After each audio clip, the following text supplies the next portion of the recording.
Alright, hello everyone and welcome back to the channel. So we should have a new update incoming in the next week, and there is a preview for this new update on Blitzhanger. So I'm going to be going through all the new changes of this update, all the new incoming tanks and everything.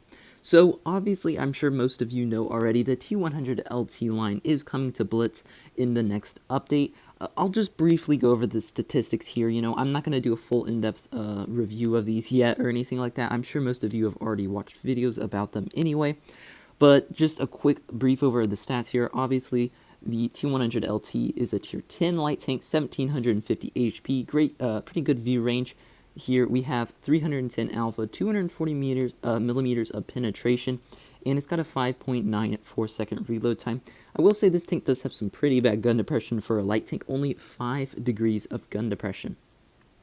And now looking at the armor profile here, obviously this is a light tank, but for a light tank, honestly, the turret is pretty decently armored, and it doesn't seem to be completely paper HE-able from the front, which is of course very nice. Now looking at the tier 9 here, the Object 84, it has 1600 HP, about the same, or the same view range, yes. It has 219 millimeters of penetration, 310 alpha as well, and this one has a 7.57 second reload, and it has a nice 8 degrees of gun depression. Now looking at the armor profile of this tank, it is much worse, I would say, than the T100 LT here.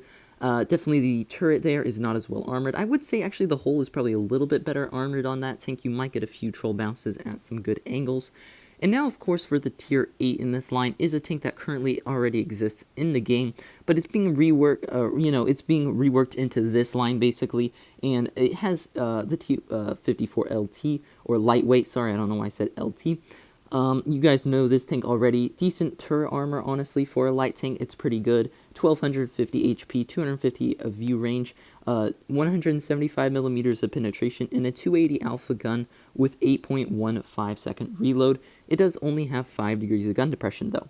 Now, moving on to the tier 7 in this tank, this line is a really weird tank. The LTG, this tank has 1100 HP and 250 view range, penetration of 144 millimeters, and 200 alpha damage, 5.75 second reload, and 5 degrees of gun depression. Now, obviously, the elephant in the room is, what the heck is this thing? I mean, just, what is that? I think the turret is bigger than the rest of the tank combined. I mean, I honestly don't even know what I will be scared. This will give me nightmares seeing this on the battlefield. I mean, what is that? It looks like it's backwards or something. Anyway, this tank looks ridiculous, and I think it's actually really funny. Armor profile isn't really much, just kind of an average light tank, I would say, probably. Maybe a few bounces on this thing, but that's just one weird-looking tank, we can all say. So here, the total experience cost to get up the entire line says here 673,000 experience, so try to get all that free XP as ready as you can if you want to get it quickly.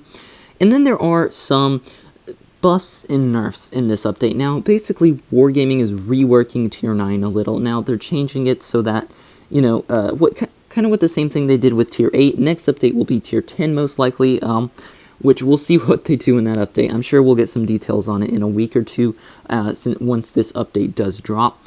But yeah, here, just looking over, real quick skim over these stats here. I'll look over them here. Just if you guys want to come pause the video or something like that to look at these stats yourself, you can do that, or you can go to Blitzhanger yourself and look at all these, but I don't really want to talk through all these things out here being changed because it is quite a lot.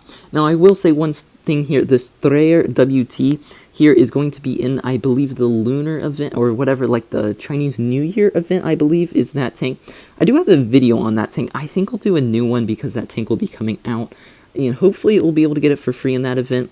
But yeah, there are a lot of buffs, nerfs, and changes to all of these Tier 9 tanks here in this update. I will say there are, pretty decent reworking. I don't think there's anything incredibly major, like that's going to change the tier forever or anything like that. But you can see here, like, just for example, Foch getting a little bit better reload time, and that's about it. I mean, a little bit worse effective power to weight ratio. You know, it's nothing massive. There's not any massive changes coming to the tier. I will say there are a few needed buffs here, like stuff like the Amex 5120 here, getting a little bit better of a reload. I don't know why they nerfed the base aim time on that tank, though. I think it was fine how it was. That tank has a super long clip reload, so I'm glad that they did buff that. But yeah, there's quite a few different buffs and nerfs on here. Again, like I said, you can come check them out for yourself, but I'm not going to go over all of them. I will say though, pretty hyped for this update. I'm excited for the T100 LT line. I'll try to get videos out on those tanks as quickly as possible once they do come out. And yeah, I'm as well getting excited for the next event, which will be the Chinese New Year or the Lunar event. I can't remember which one. You know, I think they call it the Lunar event and stuff like that. I'll have a video out on that eventually as well. So yeah, hope you guys all enjoyed the video, and I'll see you in the next one. Bye.